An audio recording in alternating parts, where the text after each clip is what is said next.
Titan अबदोज़ में सवार मुसाफिर बहरा ओकियानोस में मौजूद टाइटैनिक की बाकियात को देखने के लिए निकले, मगर कहीं गहरे पानियों में खोकर अपनी जिंदगी की बाजी हार गए। ये वाकया 18 जून 2023 का है, जब टाइटन अबदोज़ में 3 मुसाफिर, एक पायलट और एक माहिर सवार था। 12,500 फुट की गहराई में टाइटैनिक का मलबा देखने के शौक में पाकिस्तानी सरमायादार शहजाद दाऊद भी अपने बेटे के हमरा सबमरीन में सवार हुए थे। ये बताया जाता है कि उन्होंने सफर शुरू करने से पहले ऐसी दस्तावेजात पर साइन किए थे जिसमें मौत का जिक्र मुतअद्दिद बार हुआ था, यानी वो इस सफर की संगीनी से पूरी तरह आगाह थे और वो जानते थे कि अंजाम कुछ भी हो सकता है। इस अबदोज़ में बैठने की एक टिकट तकरीबन $2.5 लाख थी, जिसका मतलब ये है कि इन दोनों बाप बेटे ने $5 लाख देकर अपनी मौत को गले लगाया था। इस अबदोज़ में 96 घंटे यानी सिर्फ 4 दिन की ऑक्सीजन मौजूद थी। इस अबदोज़ में 4000 मीटर की गहराई में जाने की सलाहियत भी मौजूद थी और ये समंदर के नीचे पानी के दबाव को बर्दाश्त कर सकती थी। इसमें हर तरह के बेहतरीन इंतजामात किए गए थे। ये अपने अंदर पैदा होने वाली खराबियों का खुद जायजा ले सकती थी। इस अबदोज़ के सफर पर रवाना होने से पहले तकरीबन 50 टेस्ट किए गए थे और ये इसका समंदर में तीसरा सफर था। ये 21 फुट लंबी थी और इसे ऊपर से एक जहाज के जरिए कंट्रोल किया जा रहा था। जिस कंपनी ने इस अबदोज़ को बनाया था उसका नाम ओशन गेट था। इस अबदोज़ में बैठे मुसाफिर अपने सफर को लेकर इंतहाई पुरजोश थे, लेकिन बदकिस्मती से 1 घंटे 45 मिनट के बाद ही इस अबदोज़ से राब्ता मुनक़ता हो गया। माहिरीन के मुताबिक इतनी देर में ये 3500 फुट की गहराई में जा चुकी होगी। इस बदकिस्मत अबदोज़ की तलाश में अमेरिका, कनाडा और फ्रांस के कोस्ट गार्ड्स की टीम ने हिस्सा लिया और जदीद आलात की मदद से इसकी तलाश शुरू की।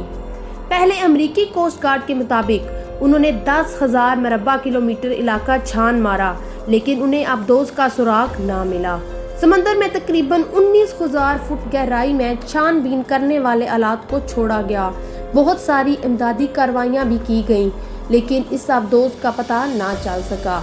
इस अबदोज़ को सिर्फ बाहर से निकाला जा सकता था, क्योंकि इस अबदोज़ में मौजूद लोग खुद से बाहर नहीं निकल सकते थे। पूरी दुनिया लापता अबदोज़ की तरफ से खुश आइन खबर का इंतजार कर रही थी। सब दुआ गो थे कि 5 जिंदगियां जो खतरे में थीं हिफाजत से तलाश की जा सकें और टाइटन का अंजाम टाइटैनिक जैसा ना हो। जो जहाज टाइटन को ऊपर से कंट्रोल कर रहा था, इसका सिग्नल उसे नहीं मिल रहा था। उन्होंने इसके लापता होने का ऐलान भी कर दिया था। कंपनी खुद भी उसे तलाश कर रही थी। सब दुआ गो थे कि 5 जिंदगियां जो खतरे में थीं वो हिफाजत से तलाश की जा सकें। काफी दिन की तलाश के बाद कोस्ट गार्ड को टाइटैनिक के नजदीक इस अबदोज़ के मलबे के आसार मिले,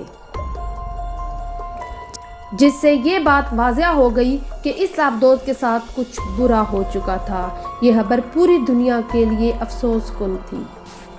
टाइटन में बैठे मुसाफिर शहजाद दाऊद पाकिस्तान के एक बहुत बड़े बिजनेसमैन और एक बहुत बड़ी कंपनी के प्रेसिडेंट थे और वो बहुत फयाज इंसान थे।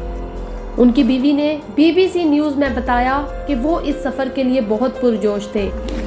टाइटन अबदोज़ में बैठे हुए 5 अफराद में से एक शख्स ऐसा भी था जिसकी बीवी के परदादा और परदादी टाइटैनिक जहाज में डूबकर हलाक हो गए थे।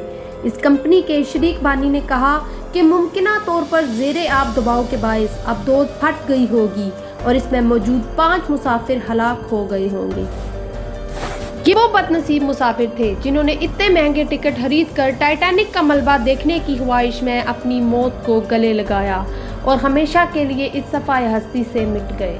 अगर वीडियो अच्छी लगी हो तो लाइक करें और सब्सक्राइब करें और बेल आइकन को ज़रूर दबाइएगा ताकि मेरी हर आने वाली नई वीडियो आप तक सबसे पहले पहुंच सके।